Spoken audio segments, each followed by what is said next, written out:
ये पाठ इस बात पर विचार करता है कि उत्पत्ति की पुस्तक मनुष्य के जन्म के बारे में क्या कहती है। मनुष्य की रचना को पढ़ते समय ये पूछे, मनुष्य के प्रति परमेश्वर का इरादा और उद्देश्य के बारे में क्या सीखने को मिलता है। उत्पत्ति के पहले अध्याय में मनुष्य की रचना का वर्णन है। फिर परमेश्वर ने कहा, हम मनुष्य को अपने स्वरूप के अनुसार अपनी समानता में बनाए कि वे समुद्र की मछलियों, आकाश के पक्षियों, घरेलू पशुओं और भूमि पर रेंगने वाले हर एक जंतुओं तथा सारी पृथ्वी पर राज करें। तब परमेश्वर ने मनुष्य को अपने स्वरूप में बनाया। परमेश्वर के स्वरूप में उन्होंने उनको बनाया, नर और नारी करके उन्होंने उनको बनाया। परमेश्वर ने उन्हें आशीष दी और कहा, फूलो फलो और वृद्धि करो और पृथ्वी में भर जाओ। और उत्पत्ति 2:18 में परमेश्वर ने कहा, मनुष्य का अकेला रहना अच्छा नहीं है, मैं उसके लिए योग्य सहायक बनाऊंगा। उत्पत्ति 2:21-24 बताती है कि परमेश्वर ने आदम को गहरी नींद में डाल दिए और आदम सो गए। फिर उसने उसकी एक पसली निकाली और उस जगह में मांस भर दिया। यहोवा ने उस पसली को जिसे आदम से निकाली थी उसमें से एक स्त्री बनाई और आदम के पास लेकर आए। इस कारण एक पुरुष अपनी माता पिता को छोड़कर अपनी पत्नी से जुड़ा रहेगा और वे एक शरीर होंगे। मनुष्य की रचना के बारे में एक दिलचस्प बात यह है कि मनुष्य को परमेश्वर के स्वरूप और समानता में बनाया गया है। इसका मतलब क्या हुआ? बाइबल कहती है कि परमेश्वर आत्मा है और उसके पास भौतिक शरीर नहीं है। इसलिए ये समानता मनुष्य के शरीर का उल्लेख नहीं कर सकती, मानो जैसे कि मनुष्य परमेश्वर जैसा दिखता हो। तो अगर ये शारीरिक समानता नहीं है तो ये क्या सूचित करती है? जिन लोगों ने वचन को पहले पाया उनका ऐतिहासिक संदर्भ इस विषय में मदद कर सकता है। इजरायली प्रतिमा पूजक देवी देवताओं से भरे दुनिया में जीते थे। ये इनके लिए कोई नई धारणा नहीं थी। प्रतिमा पूजक देवी देवताओं की छवि उनके मंदिरों के हर जगह पाई जाती थी, जबकि प्रतिमा पूजक देवी देवताओं की छवि लकड़ी, पत्थर या किसी कीमती धातु में बनती है। उत्पत्ति में परमेश्वर की छवि मनुष्य खुद है। अब ये देवी देवताओं की छवि को कभी पूर्ण रीति से परमेश्वर नहीं माना जाता था, लेकिन वे उनके उपस्थिति और शासन के साधन के तौर में ग्रहण थे। वे प्रतिमा पूजक देवी देवताओं के लिए एक माध्यम थी कि उनकी आत्मा उनके मंदिर में उपस्थित और राज करे। ये भक्तों को रिवाज रूप के द्वारा देवी देवताओं की ताकत प्राप्त करने की अनुमति देते हैं। एक प्रकार का रिवाज या हेरफेर जो अंत में देवी देवता के ताकत को अपनी इच्छा की ओर मोड़ने के लिए था। परमेश्वर की छवि का विचार इजरायलियों के लिए नया नहीं था, पर यह विचार कि मनुष्य खुद दैविक सृष्टिकर्ता की छवि है उनके लिए दुनिया बदल देने वाली सत्य था। जब वो कहते हैं कि परमेश्वर ने मनुष्य को अपने स्वरूप और समानता में बनाया, तो उस कार्य की बात करते हैं जो परमेश्वर ने मनुष्य को पृथ्वी पर अपने प्रतिनिधि बनने, आत्मा से भरने और दैविक शासक बनकर राज और शासन करने के लिए कहा। शासक वे राजा है जो एक बड़े राजा की इच्छा और शक्ति से शासन करते हैं। कार्य और छवि सीधा उत्पत्ति 1:26 में परमेश्वर की आदेश से जुड़े हैं, जहां परमेश्वर कहते हैं, हम मनुष्य को अपने स्वरूप और अपने समानता में बनाएं कि वे समुद्र की मछलियों, आकाश के पक्षियों, घरेलू पशुओं और भूमि पर रेंगने वाले हर एक जंतुओं पर राज करें।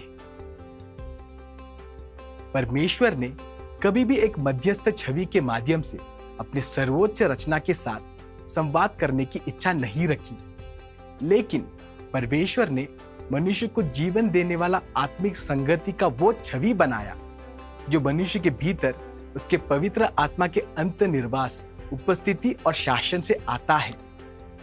बाद में यीशु इसकी सच्चाई को घोषण करेंगे कि आपको न केवल शारीरिक पर पूरी रीति से आत्मिक भी बनाया गया है। परमेश्वर की छवि धारक के रूप में आप परमेश्वर के बौद्धिक, नैतिक और रचनात्मक आत्मा में हिस्सा लेते हैं। यीशु ने यूहन्ना 3:6 में कहा, जो शरीर में जन्म लेता है वो शरीर है, जिसका मतलब आपके शारीरिक जन्म आपको शारीरिक जीव बनाती है। आपका शारीरिक जीव परमेश्वर की छवि और समानता को दर्शाता नहीं है।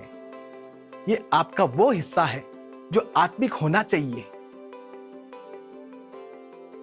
उत्पत्ति के दूसरे अध्याय में ऐसा प्रतीत होता है कि जब यहोवा परमेश्वर ने मिट्टी के इस ढेर को लिया और उसे बनाया और उसके अंदर जीवन का श्वास फूंका, मनुष्य जीवित प्राणी बन गया, एक जीवित आत्मा। आपकी रचना आत्मिक होने और उसकी आराधना करने के लिए की गई है। यदि आप शरीर से उत्पन्न हुए लेकिन आत्मा से उत्पन्न नहीं हुए तो आप यीशु में अपने उद्देश्य को पूरा नहीं कर रहे हैं। इसीलिए आपके दिल में वो नई सृष्टि का कार्य की आवश्यकता है। आप परमेश्वर के साथ रिश्ता बनाकर उसके स्वरूप को दर्शाते हैं, उसके पवित्र आत्मा से भरकर और उसके इच्छा और आज्ञाओं के पालन करके उसको दुनिया में प्रतिनिधित्व करते हैं। मनुष्य की सृष्टि के बारे में आप एक और अवलोकन देख सकते हैं कि उनने पुरुष और स्त्री बनाया। उत्पत्ति 2:18 में परमेश्वर कहते हैं, पुरुष का अकेला रहना अच्छा नहीं है, मैं उसके योग्य एक सहायक बनाऊंगा। इसका मतलब स्त्री एक संपूर्ण करने वाली के रूप में बनाई गई थी।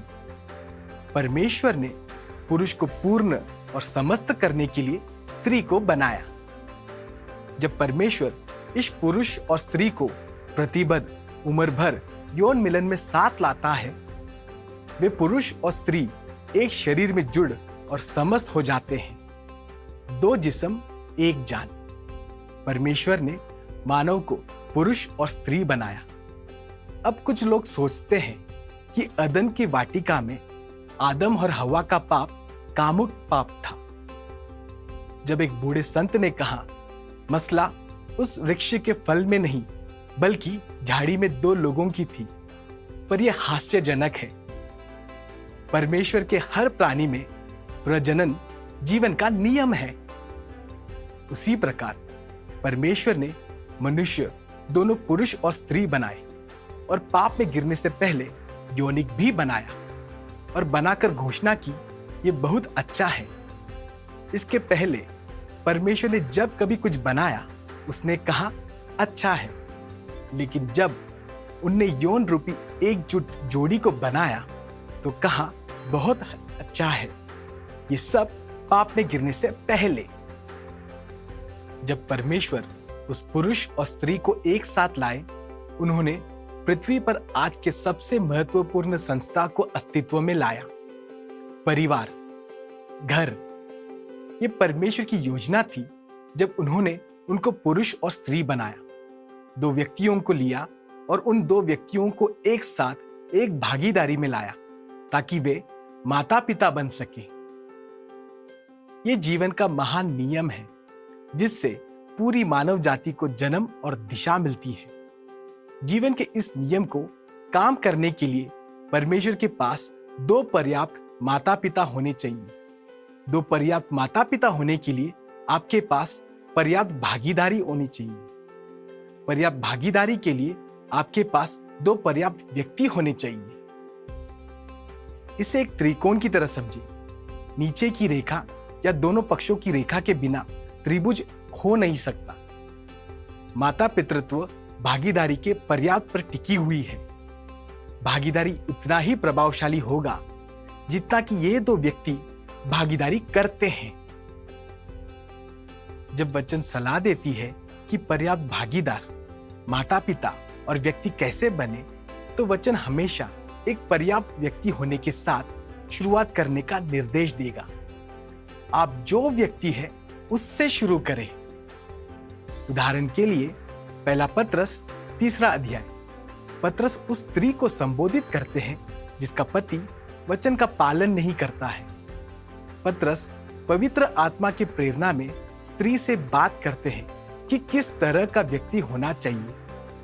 पत्रस बताते हैं कि परिवर्तित स्त्री एक हठधर्मी पति के लिए श्रेष्ठ गवाही है। अधिकतर लोग जब विवाह सलाह के लिए आते हैं तो वे दूसरे व्यक्ति के बारे में ही बात करना चाहते हैं। पूरा ख्याल यही होता है कि अगर आप दूसरे व्यक्ति के समस्याओं का हल करें तो मैं ठीक रहूंगा। वचन हालांकि कहता है त्रिकोण का निचला भाग से शुरू करो, अपने आप से शुरू करो। परमेश्वर के सामने आपको ही खड़े होकर इस दुनिया में अपने बर्ताव का हिसाब देना है। आप दूसरों के ऊपर अपनी करतूतों के लिए उंगली उठा नहीं सकते। अंत में आप एकमात्र व्यक्ति होंगे जो आखिरकार इसका कुछ कर सकते हैं। परिवार की व्यवस्था में व्यक्ति से शुरू करें और भागीदार के संगति की ओर बढ़े और बाद में माता पिता की भूमिका पर विचार करें। बच्चे को बड़ा होना है और वचन के अनुसार किसी को छोड़कर और किसी से जुड़कर भागीदारी बनाना है। उत्पत्ति 2:24 कहती है, पुरुष अपने माता पिता को छोड़कर अपनी पत्नी से जुड़ा रहेगा और वे दोनों एक शरीर होंगे। ये जीवन की व्यवस्था है। आपके बच्चे आपके साथ नियुक्त सालों के लिए होंगे और सब ठीक रहा तो वे भी अपना परिवार संघ बनाएंगे। ये बहुपीढ़ी घरों को दोषी ठहराना नहीं है, लेकिन ये व्यक्ति के जीवन में पति पत्नी भागीदारी का प्राथमिकता पर जोर देती है। हर एक को किसी और से जुड़ना है। इसमें सबसे बड़ी चुनौती ये बात जानने में है कि एक दिन ये नन्हा असहाय बच्चा अपने खुद के पैरों पर खड़ा होगा और आपकी जिम्मेदारी है कि आप उसको जीवन के उस पड़ाव के लिए तैयार करें। माता पिता की ओर से आने वाली सुधार और नियंत्रण कहीं ना कहीं बच्चे की अपनी व्यक्तिगत धारणा बनाती है। तो आपके पास माता पितृत्व और अनुयायी के लिए सीमित समय है। इसका मतलब आपको अपने बच्चे को पापी से परमेश्वर के सेवक में परिवर्तन होने के लिए प्रार्थना करनी है। यह आपके बच्चे का मसीह की तरफ का परिवर्तन और पवित्र आत्मा का कार्य है, जो उसके दिल में आत्मिक मान्यताओं को स्थापित करेगी। लेकिन पर्याप्त माता पिता होना आपके पर्याप्त भागीदारी के ऊपर निर्भर है। सुलेमान भजन संहिता 127 में कहते हैं, बच्चे तीर और माता पिता धनुष्य के समान हैं।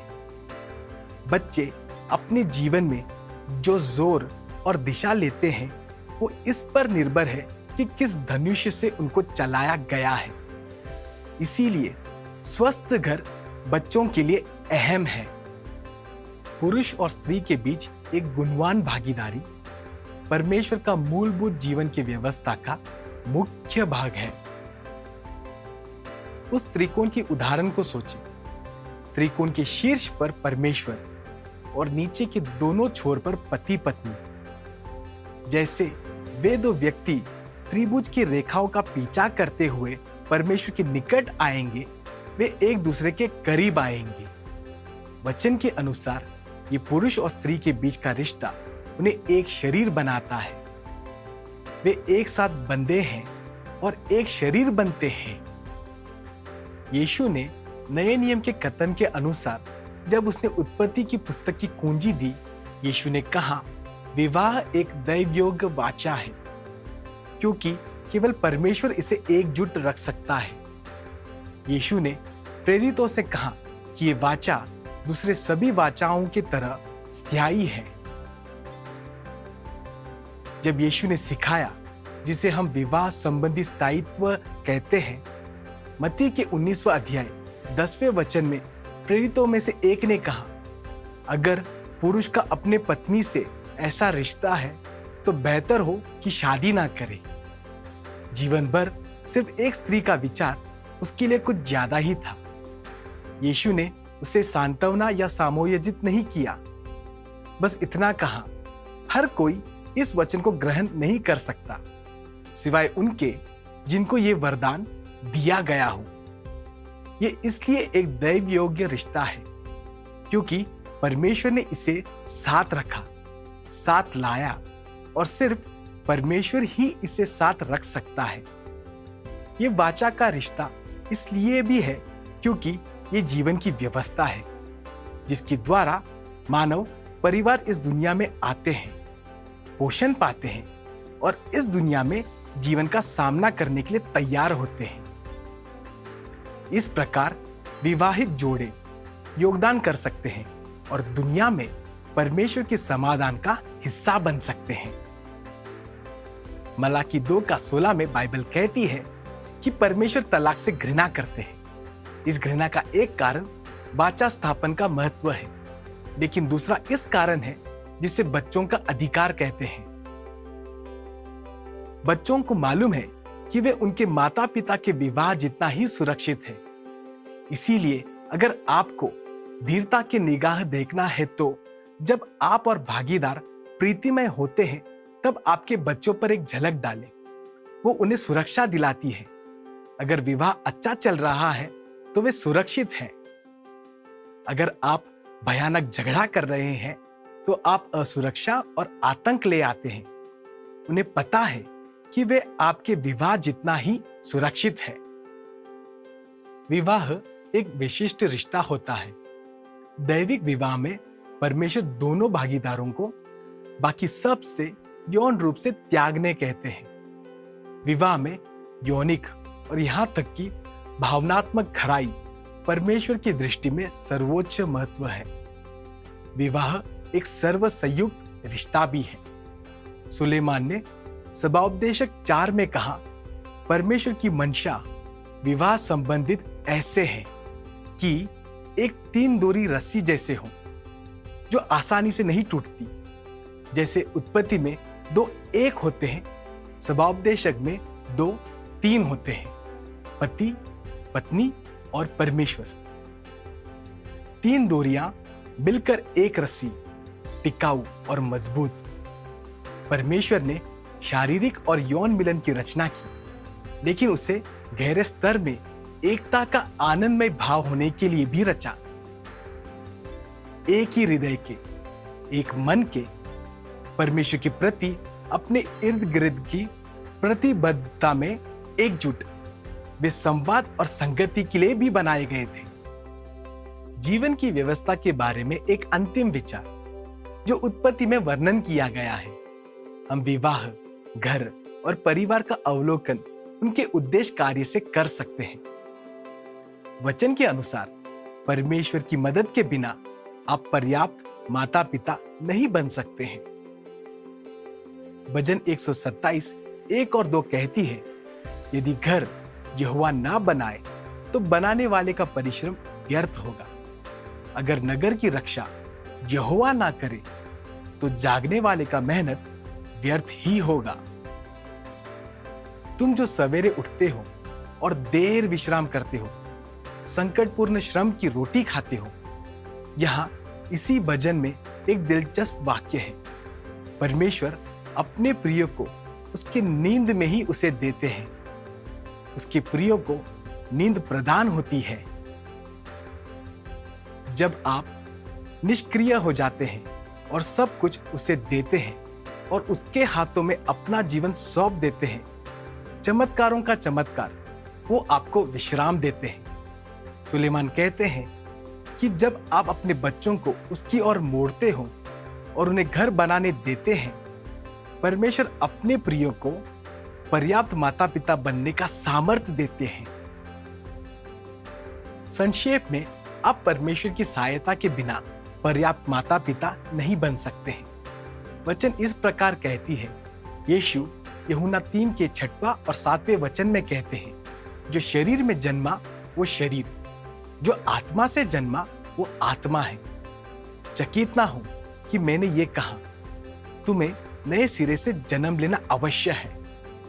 ये बाइबल का महान संदेश है। परमेश्वर मनुष्य और उसके बीच के तलाक को कैसे मिलाप करते हैं। परमेश्वर आपके भीतर जो नई सृष्टि की कार्य की आवश्यकता है उसे कैसे शुरू करते हैं? वो नए जन्म के द्वारा करते हैं। यही कारण पुराना नियम कहती है यीशु आ रहा है और नया नियम कहती है यीशु आ गया। आप नया जन्म ले सकते हैं। आप अपने दिल में सृष्टि के कार्य को पा सकते हैं और फिर आप यीशु मसीह में नई सृष्टि बन सकते हैं। तो वचन के अनुसार आप परमेश्वर की सहायता के बिना पर्याप्त माता पिता या पर्याप्त भागी या पर्याप्त व्यक्ति नहीं बन सकते हैं। इस कारण आपको उत्पत्ति के पुस्तक पे वापस जाना है, अध्याय 1 और 2 में, और मनुष्य की सृष्टि को वैसे ही समझे जैसा वो है और अपने आप को वैसा ही समझो जैसा तुम्हें होना है। जब तक आपके भीतर नए सृष्टि की जीवन नहीं है, आप एक पर्याप्त व्यक्ति नहीं बन सकते हैं। परमेश्वर आपको एक पर्याप्त व्यक्ति, भागी और माता पिता बनने में मदद करेंगे। इस पाठ में जुड़ने के लिए धन्यवाद। हमारा प्रभु यीशु मसीह आपके दिलों को प्रोत्साहित करे और हर भले काम के लिए सामर्थ दे। आमीन।